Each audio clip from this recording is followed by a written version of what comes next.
What's up, everybody? It's Sam from STB Sports, and I am here with Max and our host, Andrew, doing our Week 13 NFL rundown. Today, we're going to be discussing an annual injury report and analysis for each game and give our game predictions. Andrew, let's get right into it.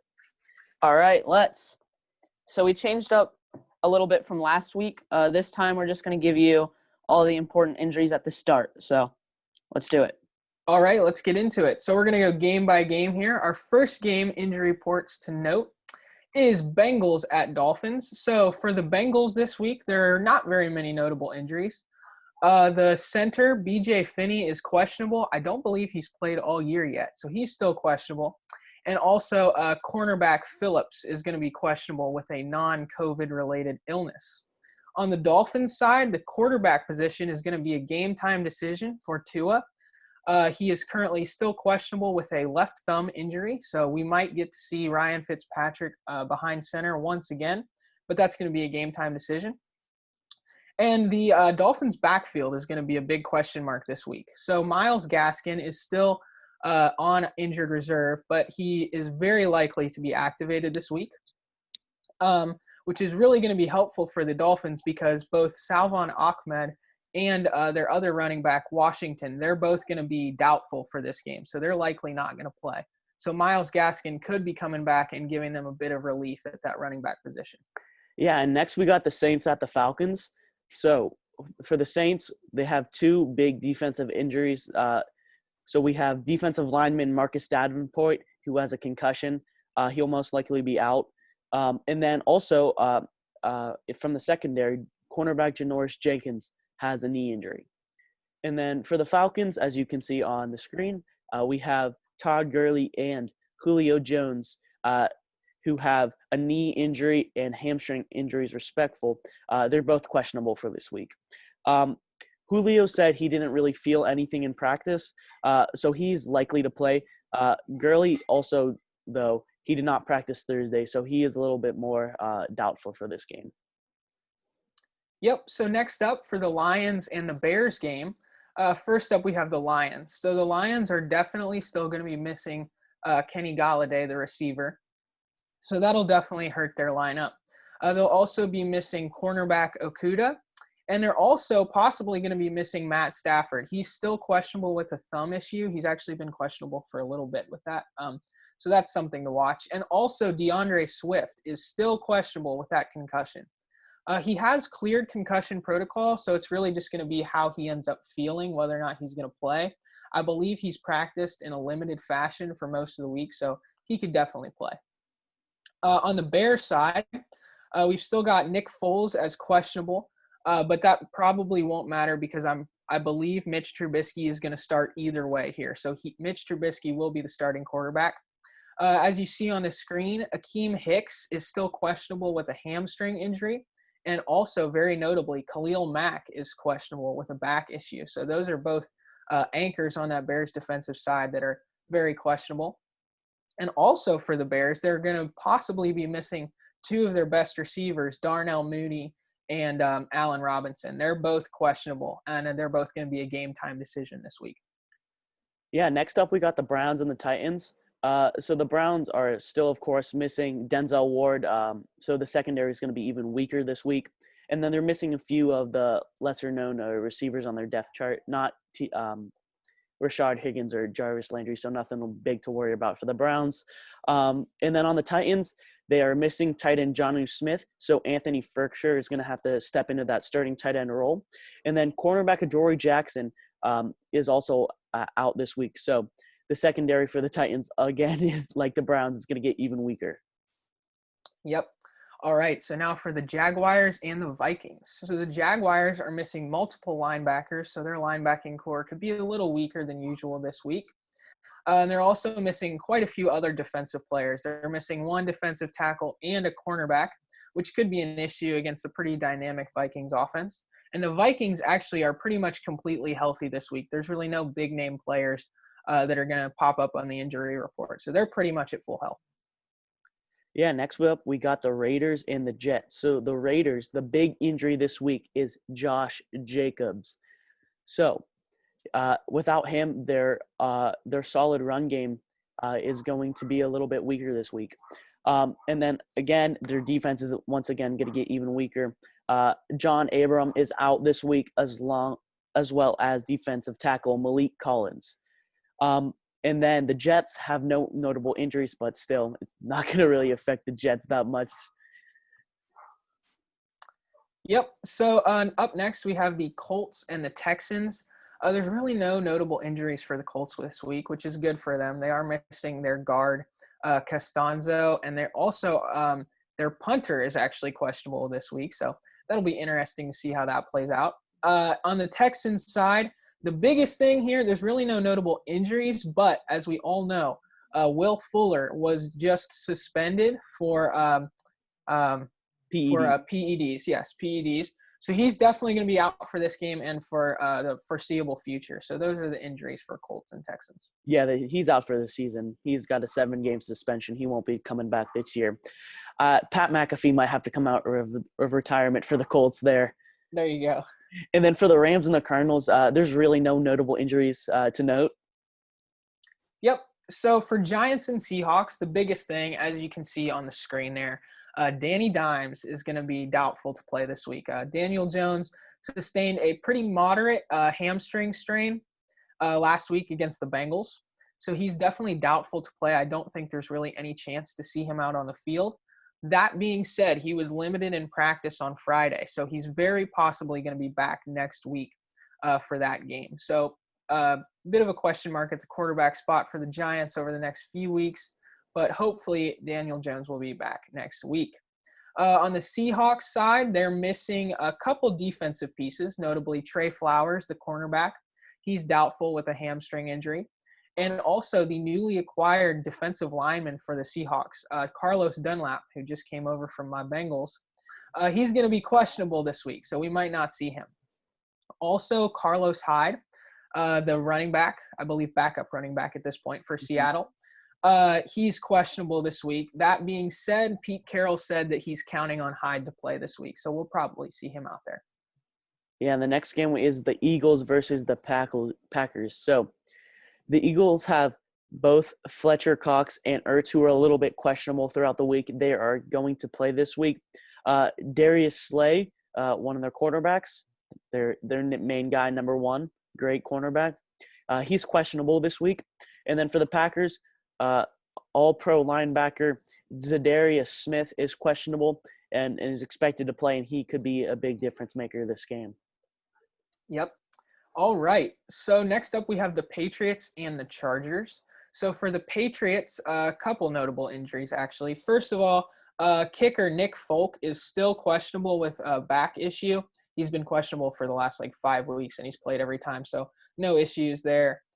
Quarterback Cam Newton is questionable with an abdomen issue, but he's almost certain to play as well. And then the final big injury for the Patriots is cornerback J.C. Jackson, who's having a very good year. He's questionable for this one. He was limited in Friday's practice, so we'll just have to see where that goes.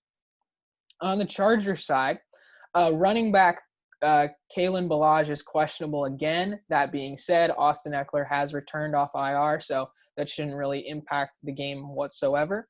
Also notable is Casey Hayward, the cornerback, is questionable with a groin injury for those Chargers. Yeah, next up we got the Broncos and the Chiefs. So the Broncos quarterback Drew Lock he should be back for this week after being out with COVID. Philip Lindsay is questionable, but he is very probable to play. And then once again, Jerry Jeudy, he is questionable for this game. And then on the Chiefs, Clyde Edwards-Helaire has been sick all week. It's not COVID, but he will likely play. Yep. All right, so now we have the football team, the Washington football team, and the Steelers. So injuries here, they're a little bit less certain because this game is still a couple days off. The official report has not yet been released. That being said, we have some information for you. So Terry McLaurin, the star receiver for the football team, he popped up on the injury report once again this week with an ankle issue. He was limited yesterday, and it really just remains to be seen how he does today and Sunday, but chances are he's going to play come Monday. So for the Steelers, we have a couple injuries. Ben Roethlisberger did not practice Friday. Not really sure what was wrong with him. It was a non-injury related thing. But all expectations are for him to play this week, so expect to see him. James Conner, the running back, is still out with the coronavirus, so he will not be playing. And also, Samuels is also questionable at that running back position. So Benny Snell is probably going to remain the number one option in the Pittsburgh backfield. Yeah, and then next up we have the Bills and the 49ers. So this game, there's really no notable injuries besides previous injuries out for the season, such as Kittle, who may not return till like later in the season. And then we got the Cowboys and the Ravens. So the Cowboys star guard, Zach Martin, he didn't participate in practice again on Friday due to his lingering ankle issue. So his status remains to be seen, but he's likely won't play. And then defensive end, Aldon Smith, he has an illness and is questionable. So it kind of depends. Once again, this game is not going to be played till later in the week because of the coronavirus issues in the past week. So it depends on how he's feeling by then. And then for the Ravens, a lot of Baltimore's defense, they've been dealing with lots of muscle strains, as you could see by last week. It's unseen to know if Lamar Jackson will play. So if Lamar Jackson does not play, and with RG3 out with an injury, our boy Trace McSorley might get the start for this week. So that is very excited. I know all you NFL fans have been rooting for Trace McSorley. He's become kind of like the Alex Caruso of the NFL this year. We're all hoping for him. We don't hope Lamar gets better soon, but it'd be pretty awesome to see Trace McSorley start in an NFL game this week. It really would be. It'd be interesting. Yeah. All right, so that's our injury report for this week. Yep. So our first game is the 8-1 Cincinnati Bengals at the 7-4 Miami Dolphins, who are favored by 11 points. All right, so for this game, what I would say about this game is we're just going to see yet another loss by the Bengals and Zach Taylor on the road. Zach Taylor has yet to win a road game, and without quarterback Joe Burrow, they're still going to have Brandon Allen behind center, and I don't see that first road win for Zach Taylor coming in this game. The Dolphins' defense has been fairly decent, pretty solid throughout the year, and it's brilliantly coached by Brian Flores. So honestly, I would say the Dolphins are going to win this game fairly comfortably, whether Fitzpatrick or Tua plays quarterback. Either one, I think the Dolphins are going to win comfortably. I think they'll score enough throughout this game to stay ahead of the Bengals with Devontae Parker and Mike Gesicki as their prime options. So I would say that the Dolphins will move to 8-4 in this game. Yeah, I totally agree with you. And then on the fantasy side, I think it's time to bail on Tyler Boyd. Sad to say, but without Joe Burrow, he's just not the same. So over the last few weeks, he's had 4 catches for 30 yards, and only one of those was a 10-plus yarder. In the 5 quarters, Joe Burrow hasn't played, and that is just obscene compared to how many targets he was getting from Joe Burrow. He was definitely one of Joe Burrow's favorite targets throughout the season. Myles Gaskin, he would be a great running back 2 option for most leagues if he does play this week. Once again, Salvon Ahmed, also questionable this week. And then, once again, like I totally agree with you, the Dolphins should handle the Bengals pretty easily this week. My prediction for this week, I'm going to go Dolphins 28-20. I feel like the Bengals are going to be able to put up a little bit more points than they did last week. It's just a hunch, but I feel like the Dolphins will be able to pull out a win. And the Bills better watch out if the Dolphins keep it up. The Bills play the 49ers this week. They just upset the Rams last week. The Dolphins could sneak into that first place spot in the AFC East if the Dolphins keep up their tear.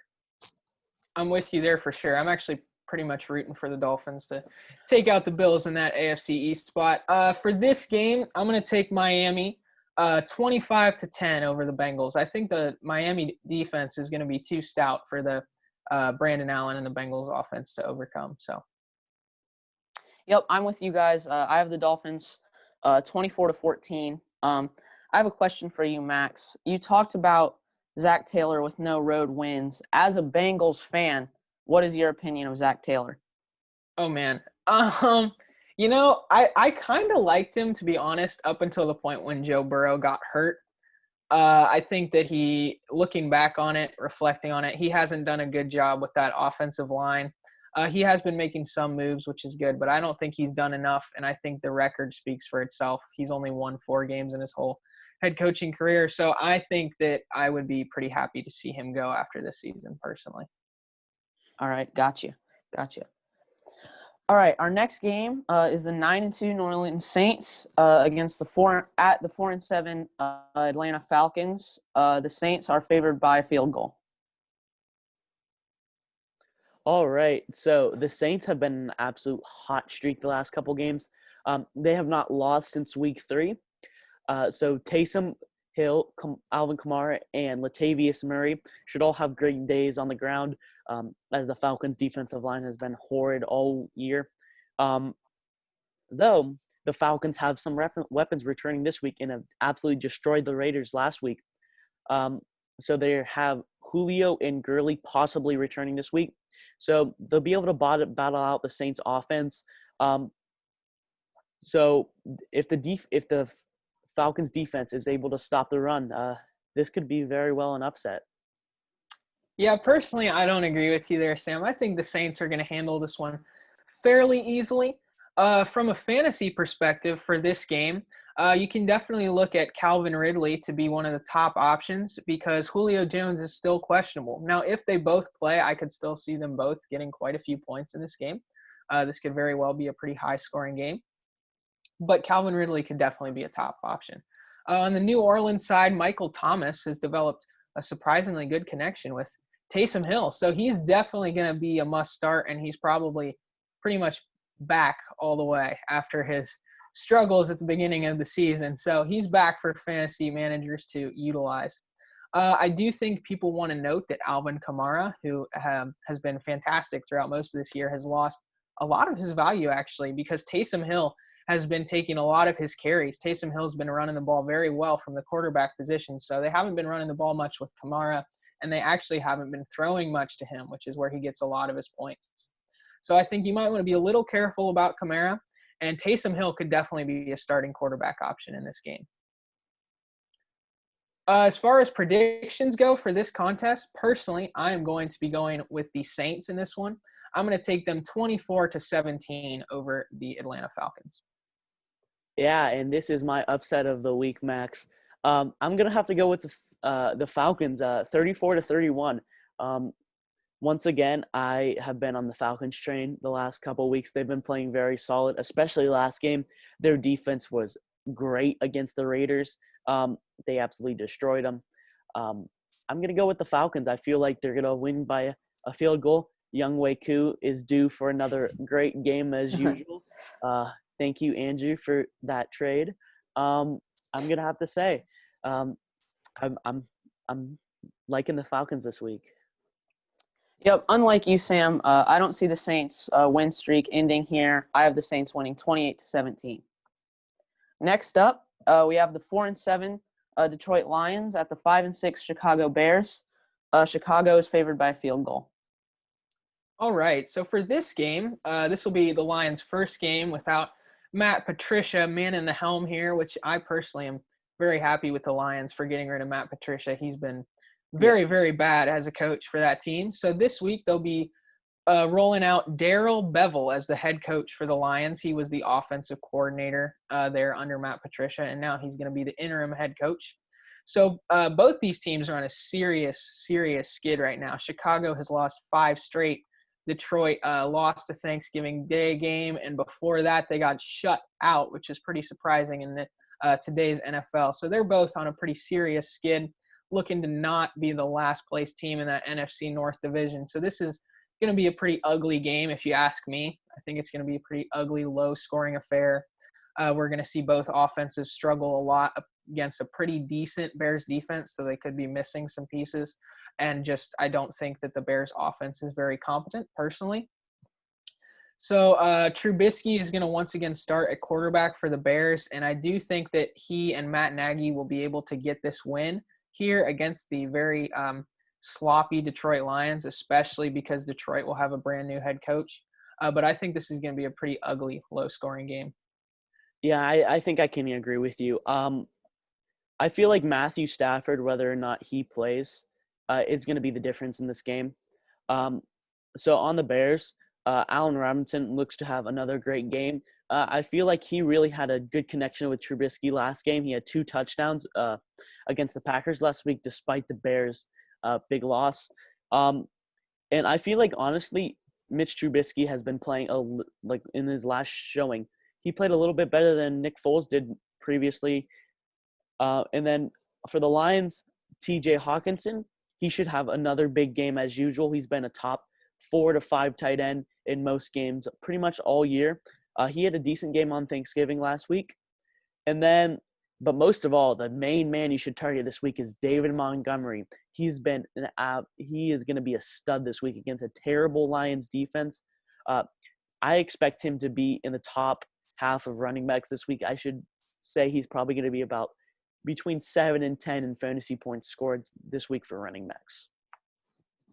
Yeah, I agree with you. I like David Montgomery a lot in this game. I think he could definitely do some damage. So personally, for my game pick, I'm going to go with the line here. I'm going to take the Chicago Bears over the Detroit Lions in a low-scoring game, 17-12. Yeah, and I'm going to have to disagree with you here. I'm going to go the Lions 24-13. I do think if Matthew Stafford plays, they're going to be able to beat the Bears. Their offense has just been subpar all year on the Chicago side. But if Matthew Stafford does not play, the Lions are gonna have a lot of trouble. Yep, and this is my upset of the week. I just don't think the Bears can score. So I have the Lions winning 17-10. All right, next we have the 8-3 Cleveland Browns at the 8-3 Tennessee Titans, who are favored by 5.5 points. All right, so this is going to be a battle of 3 great running backs. Both Cleveland and Tennessee have, I'd say, mediocre to subpar defenses. So Kareem Hunt and Nick Chubb, the dynamic duo from the Browns, one of our STB Sports cutest couple finalists. They'll look to have another great day on the ground and pound versus a mediocre Titans defensive line. Wow, Derrick Henry looks to neutralize Myles Garrett on the Browns defense and hopes to have another big game and open up lots of passing lanes for Ryan Tannehill, A.J. Brown, and some of the other Titans offense. Yep, so this game, from a fantasy perspective, I think you want to watch out, of course, for Nick Chubb and Kareem Hunt. The Titans defense has been pretty soft all year. So they've been pretty bad against the run. So I'm going to say Nick Chubb and Kareem Hunt will definitely have big games. I also think that A.J. Brown could be a top fantasy scorer this week. The Browns secondary is pretty bad as it is, and they're still missing cornerback Denzel Ward. So I see A.J. Brown being a very, very high scorer in fantasy football this week. Yeah, I totally agree with you there. All your fantasy players are to look out for. They'll definitely have a big game, especially A.J. Brown, especially with the Denzel Ward out, like you said. He's going to torch that secondary. Yeah, so in this game, for my game pick, I'm actually going to take a pretty big blowout win here. I'm taking the Tennessee Titans, and I'm taking them 35-14. Personally, I think the Browns I think they're way, way worse than their record shows. They do have an 8-3 record, and I know I'm hating on your Browns, Sam, but I don't see them being able to stop this Titans run game, especially after they just absolutely lit up the Colts last week. I mean, they scored so many points against the Colts, and I see a repeat performance from Tennessee. So that's why I have them 35-14. I have to go with I can't pick against them. I feel like the Browns, it's gonna be a gutsy game. It's gonna be kind of sloppy. I think though the Browns have 2 running backs. the Titans have just one. So I feel like that dynamic duo is going to be just lethal this week.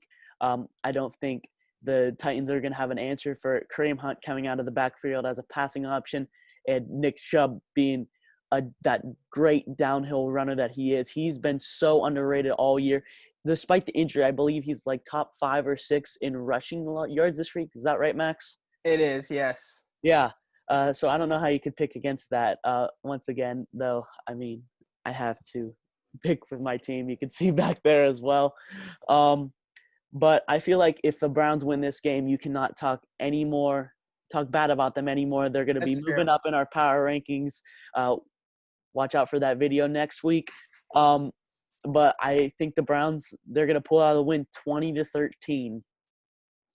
All right, and I'm certainly hoping for a lot of rushing yards in this one. I have Kareem Hunt and Derrick Henry on my fantasy team, and I'm taking the Titans 31-20. So next, we have the 1-10 Jacksonville Jaguars against the 5-6 Minnesota Vikings, who are favored by 10 points. All right, so for this game, I think basically everyone is expecting Minnesota to finally climb back to 500. They had a terrible start to the year, and they're finally kind of finding their footing, and I think that Jacksonville is a perfect opponent to finally get back to 500. I think they'll probably win this game fairly easily. I think that the Jaguars will move the ball pretty well against the Minnesota defense. It's kind of middle of the road.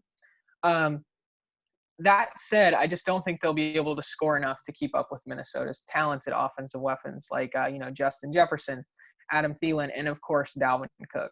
One thing I think is very interesting about this game was the Jaguars' decision to bench Gardner Minshew. Minshew Mania is healthy. He's back from that thumb injury that had been hindering him.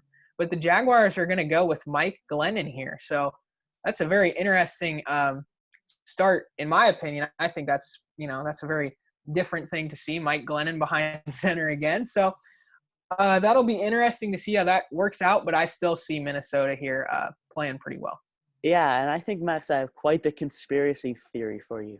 I think it's hashtag tank for Trevor time for the Jaguars. I think they're just going to try to get that number 1 overall pick. Or even trade up for that number 1 overall pick, because I don't think the Jets are going to win another game this year.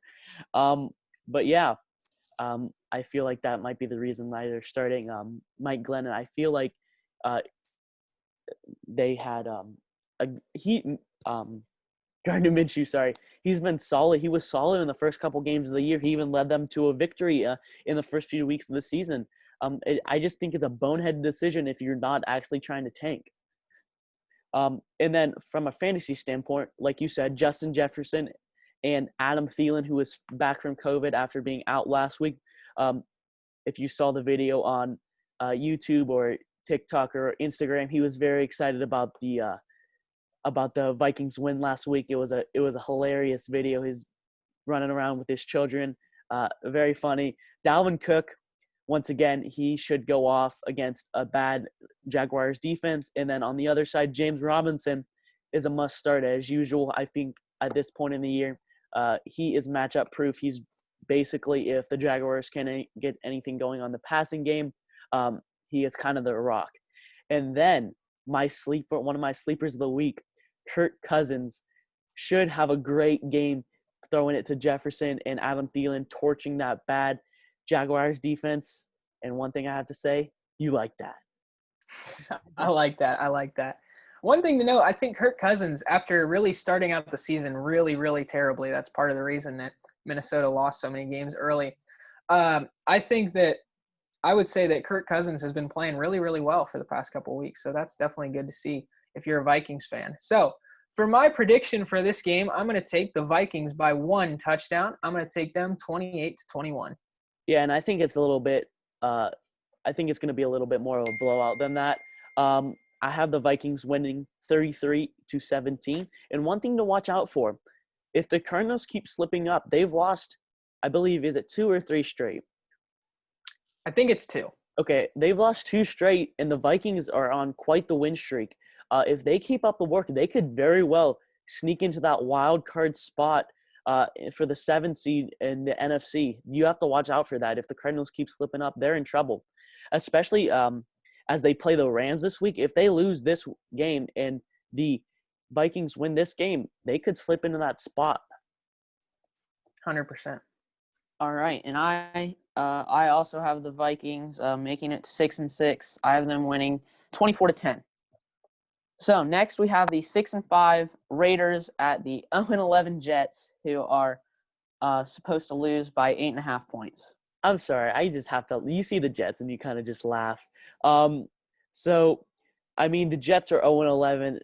Adam Gase is their coach. They have no offensive weapons. It's going to be – I feel like the Raiders are going to walk all over them on offense. So, especially as they need a bounce-back game, they're looking to make a playoff push after losing that terrible game against the Falcons. Derek Carr, I don't know what he was doing. I think he had 3 or 4 turnovers, an interception, and I believe 2 fumbles. And then on the Raiders side, their defense, they're not going to really have to deal with much except for Jamison Crowder, one of the Jets' only offensive weapons that are fairly decent. I feel like the Jets are definitely going to get destroyed this game. Yeah, I'm definitely with you there. I think, if you ever come off a giant blowout loss like the Raiders just did, you really can't be much luckier than getting to play the winless Jets the very next week, because I think this is perfect for them. They're going to be able to get, this is a great opportunity to bounce back, as Sam said. So for fantasy for this Raiders at Jets contest, really we're only looking at the Raiders here. Look for Darren Waller, the star tight end, to have a pretty big game against a pretty hapless Jets defense. Josh Jacobs could have been primed for a pretty big game here, but he is not going to be playing, so make sure you take note of that when setting your fantasy lineups. If you did have to pick a Jet, you'd probably still pick Jamison Crowder. That being said, even he has been declining lately, so I would probably just avoid the Jets this week. Yeah, I don't think – Jamison Crowder is basically – he's only viable at the flex for most leagues, I believe.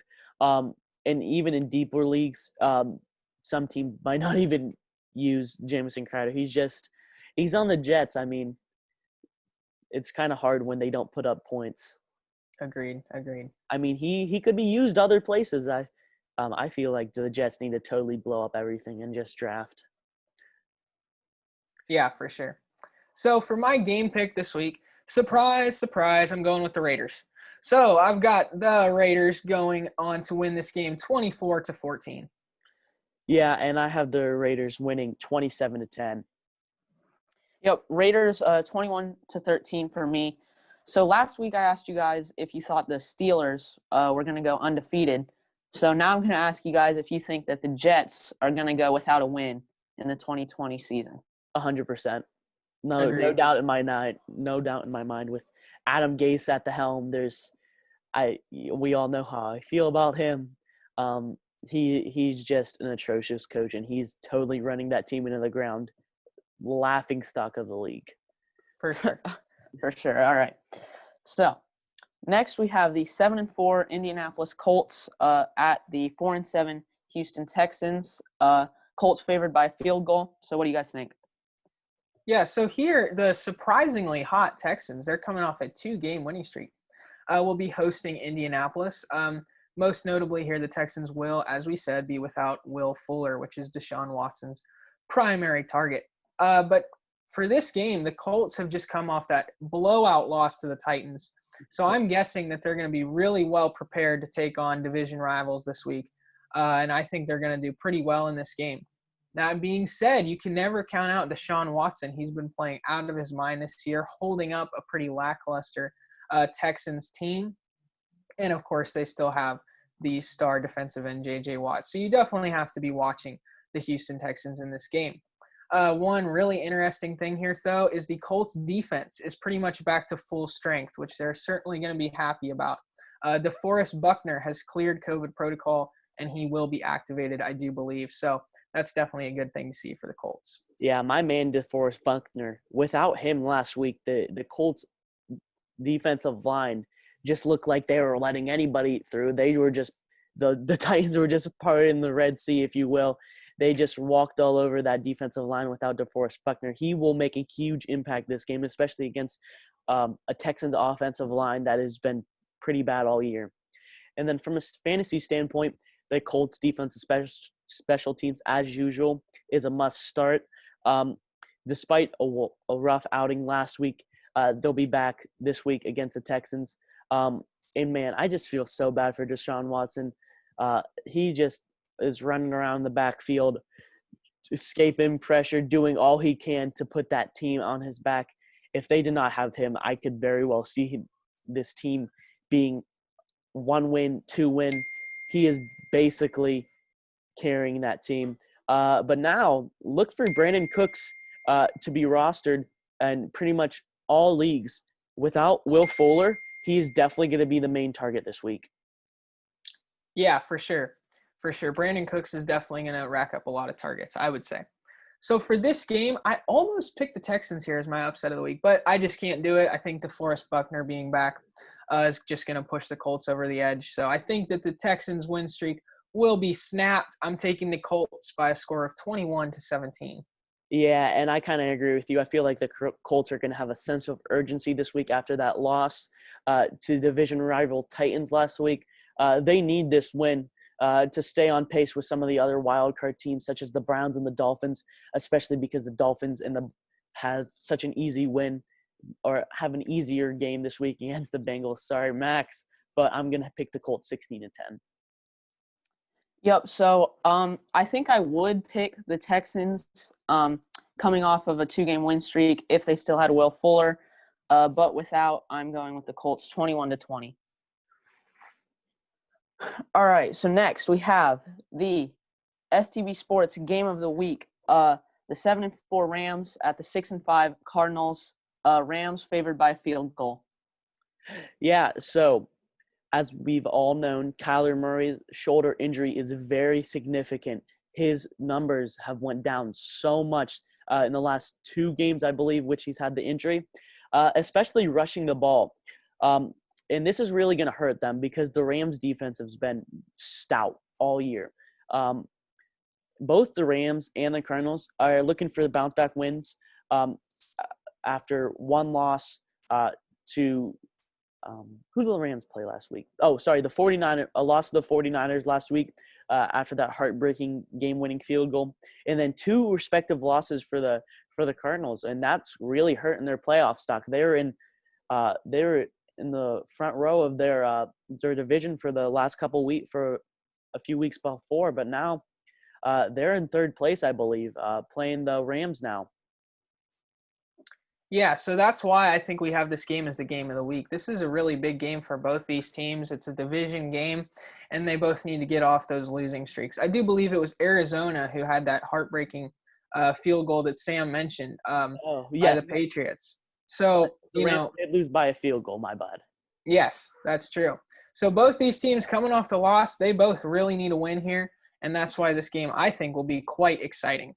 From a fantasy perspective, of course, we're looking at DeAndre Hopkins. He is pretty much matchup proof. That said, if there was a matchup that could hinder him, this might be it. The Rams defense is phenomenal. Yeah, on the Rams side. Yes, Jalen Ramsey, who, by the way, was part of our cutest defensive couple for our special awards show. But anyway, for the Rams, yeah. So for the Rams, look at Cooper Kupp and Robert Woods. They've been really playing very well lately. So definitely look for them to have another big game against a pretty suspect Cardinals defense. And then you can also look at Kenyon Drake for the Cardinals to have a big game. So I think what I would say quickly about the Rams for fantasy is stay away from their running backs. It's been kind of a toss-up all year, and every time I'm like, okay, well, maybe I can, use Darrell Henderson. He's actually going to start getting more carries. And then the next week, it's like maybe Malcolm Brown is the number 1. So I would just stay away from all Rams backs in this matchup. I think they're all just too inconsistent to be rostered or started in fantasy leagues. Mm-hmm. Yeah, and so despite that terrible run game for the Rams, kind of like on and off, kind of that trio of backs they've had all year, I'm going to take the Rams 27-24. They are favored in this game by a field goal, of course, and I'm going to take that line. I feel like the Cardinals, they've been slipping, and I feel like they're going to keep dropping that downward spiral with Kyler Murray's injury. I don't think they're going to be able to run the ball very well. And that's definitely what opened up a lot of their passing game, was the ability for Kyler Murray to scramble out and run. He was averaging so many yards a game just rushing the ball, and that is merely evaporated now. And especially because how good the Rams defense is with Aaron Donald and Jalen Ramsey. I don't see the Rams losing this game. Yeah, so this actually, I'm going to go ahead and take the Cardinals. This is my upset of the week. My upset of the week is also the game of the week. And here, let me tell you why I think that the Cardinals could very well win this game. So it all starts with Jared Goff. Jared Goff, while he has been doing pretty well this year, he's had a decent year. The last couple of games, he's had a huge problem with turnovers. Coach Sean McVay actually called him out the other day in a press conference. So I definitely think Jared Goff could be very susceptible to turning the ball over again here multiple times. And yes, I know the Cardinals offense can be a bit inconsistent, and I know that Kyler Murray seems a little hindered by his shoulder trouble. But if there's an explosive offense who can capitalize off of turnovers that Jared Goff makes, the Cardinals definitely could be that offense. So that is why I'm going to go ahead and take the Cardinals by 1 field goal. I'm going to have them win this game 24-21. Okay. Yep. I'm not going to follow you there, Max. I have the Rams 24-17. All right. Next up, we have the 4-7 New York Giants at the 8-3 Seattle Seahawks, who are favored by 11 points. All right. So I feel like Russell Wilson is again going to have a bounce back game. Last week against the Eagles was supposed to be the bounce back game, but the Eagles pretty much shut him down. I believe he only had 1 or 2 touchdowns last game, or at least passing the ball. So he's been quite mediocre the last few weeks for his standards, that is. He's still been doing very well. He's still in the MVP race, but usually we're used to 3 to 4 touchdown games passing and rushing the ball for Russell Wilson. And so they look to get the running game going against the Giants early on, so they can open up that pass game with great wide receiver duos in DK Metcalf and Tyler Lockett. So Daniel Jones being out and Colt McCoy having to start for the Giants, it's going to definitely hinder the Giants a little bit more than they have. Colt McCoy, I don't even remember the last time he started a game. It's been a very long time, and Daniel Jones is just so used to that system. The Seahawks should be able to put a ton of points up against the Giants, as they're going to keep getting the ball back, as I can just see Colt McCoy forcing a lot of turnovers despite the Seahawks defensive problems. Yep, I'm with you there. I think the Seahawks are definitely going to cruise to victory in this one. As far as fantasy players to watch, I do think that Russell Wilson, DK Metcalf, Tyler Lockett, and Chris Carson, basically that entire Seattle skill position group, is going to have pretty good games this week against, the Giants. Probably aren't going to be able to hold on to the ball for that long. Russell Wilson's going to get a lot of time. So I believe that he's going to be able to turn that time into numbers for those players. So definitely make sure you're locked in and starting all those guys. On the opposite side, for the Giants, their receivers Sterling Shepard and Darius Slayton have had pretty good years so far for fantasy, a little inconsistent at times. I do think they could be flexes, but it's very important to note that Daniel Jones will not be playing. So if you trust Colt McCoy to get those guys the same targets and catches, go for it. They could have flex value for sure, but you might want to be careful without Daniel Jones. Yeah, and honestly, one thing, I know it's kind of risky, but I see Golden Tate as a sleeper this week for sure. He's been getting quite a lot of targets the last few games, despite Colt McCoy being the starter for this week. With a bad Seahawks defense, I feel like he can definitely have some value, especially if you're searching through for some wide receivers, like my friend Andrew here with a bye problem this week. Definitely do, yes. And so I believe the Seahawks, it's going to be a massacre this week. It's going to be 35-9 Seahawks. I don't even see the Giants getting on the board for a touchdown at least. Yeah, I have a pretty similar score. I got 30-14 Seattle here. Yep, I'm with you guys. Seahawks 31-21. So with the Giants and the football team tied up at 4-7, both playing a very good team this week, who do you see being better and winning that terrible NFC East division? I don't know about you, Max, but I'm going to take the football team. They have played really well the last few weeks. They're kind of coming alive on the offensive end. I've seen their defensive line has been pretty much stout all year. I know the 49ers, the Giants have been pretty good on defense all year, but I feel like because of how well the football team's offense played, especially on Thanksgiving, I feel like they're going to win the division, despite the Giants having a little bit easier schedule coming up. Yeah, I'm with you. I'm definitely taking the football team. I think especially the absence of Daniel Jones, if that lasts a couple weeks, then I think the football team will definitely take that division. All right. So next up, we have the Philadelphia Eagles at the Green Bay Packers. The Green Bay Packers are favored by 8.5 points. Yeah, so in this game, the Packers are going to face the second pretty decent defense in a row for them after Chicago. But personally, I'm not thinking that that's going to matter that much. I think Philadelphia's offense is pretty bad. They're very turnover prone. Obviously, Carson Wentz is going to turn the ball over. That's just what he does. So I think that Green Bay is going to have the ball for a lot of time this week. And I think both Aarons are going to have a great birthday week game. And they're going to capitalize on Wentz's mistakes. And I'm going to take the Pack to have a blowout win at Lambeau this week. Yeah, I believe you are correct. Aaron Rodgers just turned 37 this week, and I feel like he is going to have a birthday bash. I remember a few years ago, he had a Hail Mary touchdown to Richard Rodgers on his birthday against the Lions. Great game. You should go definitely watch that film. One of the best calls of all time, in my opinion. So the Packers' big three of Aaron Jones, Aaron Rodgers, and Davante Adams are all, of course, must-starts as usual. So nobody else is too notable for the Packers. But Allen Lazard could be a potential sleeper pick as if you're in desperate need for a wide receiver. And then on the Eagles side of the ball, Miles Sanders he's been playing very well lately. And though I believe the Eagles need to utilize him a little bit more, they have a top 10 running back and then barely used him against Seattle. What are they doing? And then for the Carson Wentz's weapons, they have Jalen Reagor and Travis Fulgham. They could be possible flex options. And if you want to lose your league, start Carson Wentz this week. Very true. Very true. All right. So for game picks, I'm taking, like I said, a pretty big blowout win here.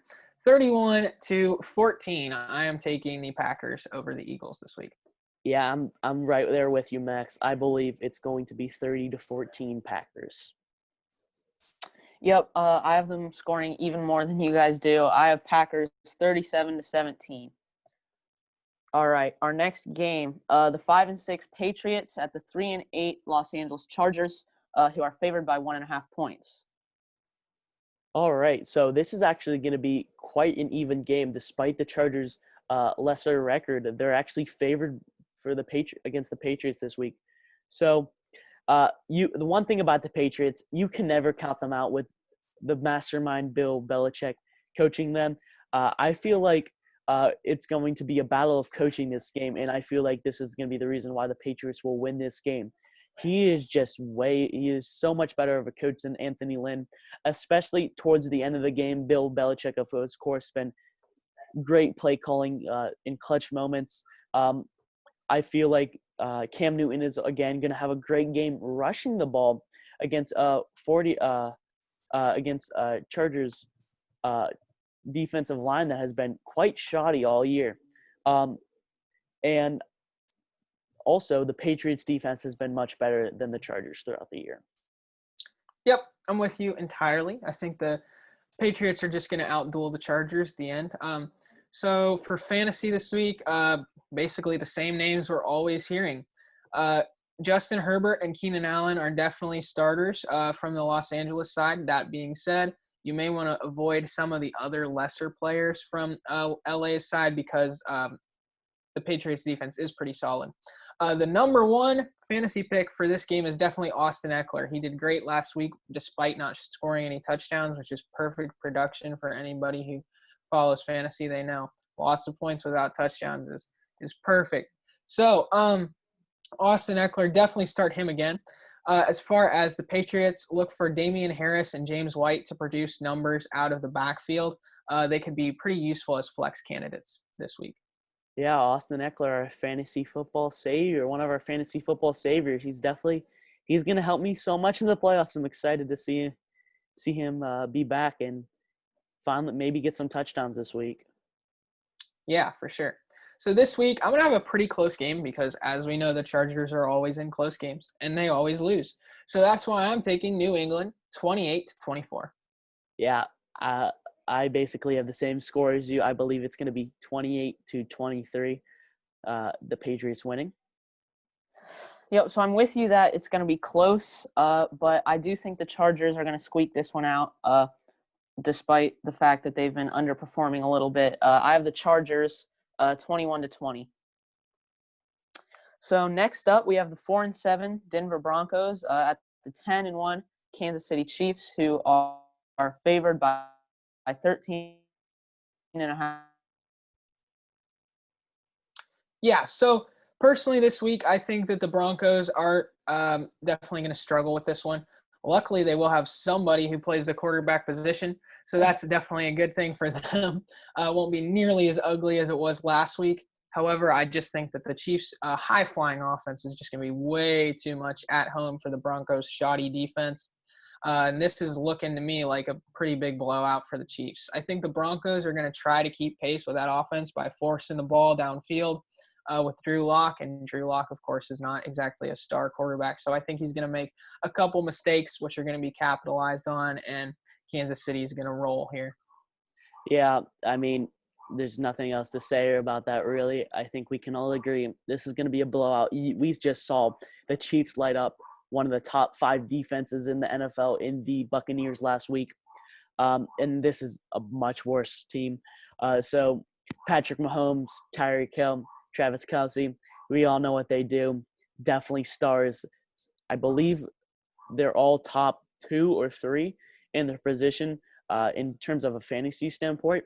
And then I feel like they're just going to get so far ahead that Clyde Edwards-Helaire is going to have some value this week if he does play, though. So because they're just going to keep running the ball, maybe they might even have to take out Mahomes at one point if it just gets too bad. And then on the Broncos, Melvin Gordon and Jerry Jeudy are the top options. Gordon could possibly be a flex or a low-end running back 2 option in lower end leagues. And then Jerry Jeudy is a possible flex. Other than that, I would not start anybody from the Broncos. It's going to be an absolute blowout. Yep, totally agree. So that is why for my game pick, I'm taking the Kansas City Chiefs 35-17 in this one. Yeah, and I totally agree with you. I believe it's going to be 34-16 Chiefs. I feel like they're going to kind of take their foot off the gas midway through the third quarter. They're gonna put up a lot of points. I can very well say that. Yep, this is a lopsided matchup that I think the Chiefs are going to easily add to their long list of wins. 42-10 for the Chiefs. All right, our next matchup, the 4-7 Washington football team at the undefeated Pittsburgh Steelers, favored by a touchdown.